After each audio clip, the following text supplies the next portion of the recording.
Alors moi, il y a une question que je me pose, c'est comment tu choisis tes partenaires dans le business quand tu vas t'associer avec quelqu'un? Est-ce que c'est du feeling? Est-ce que tu fais une petite analyse? Est-ce que tu connais bien les gars? Est-ce que c'est des potes, tu vois?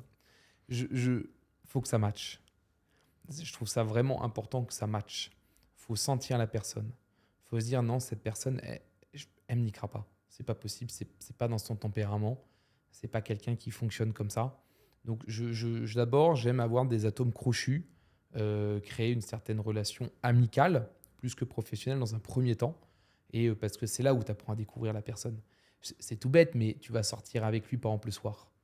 Tu vas boire un petit peu l'apéro. Tu vas voir les vrais traits de caractère de la personne. Tu te rends vite compte. Donc c'est des petits détails, mais c'est vachement important. Donc, d'abord, j'essaie de connaître amicalement. Et ensuite bah, c'est là où tu peux mettre du réseau en commun. C'est un peu ce que je dis sur des gens que j'apprécie énormément.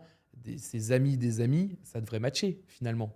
Donc c'est un peu ce truc-là où j'essaye d'approfondir amicalement. Ensuite, on parle pourquoi pas un peu business, on se rend compte qu'il y a des choses à faire, on en discute, on se voit, on parle un peu de projet, on voit si les atomes matchent, si on a la même vision entrepreneuriale, parce que c'est très personnel l'entrepreneuriat. Donc est-ce qu'on a les mêmes visions et les mêmes objectifs? Est-ce qu'on ne va pas s'auto-freiner? Moi je le freine, lui il me freine, on n'a pas la même idée, la même vision de où est-ce qu'on veut aller, toute cette partie-là.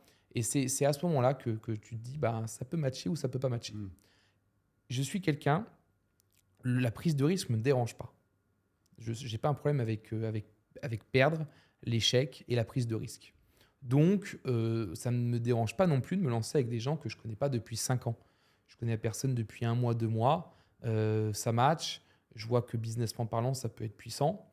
Bah, let's go. Après, tu peux mettre des garde-fous. Aujourd'hui, je prends l'exemple de l'application bancaire, tu peux avoir des doubles authentifications. Tu peux avoir des choses comme ça.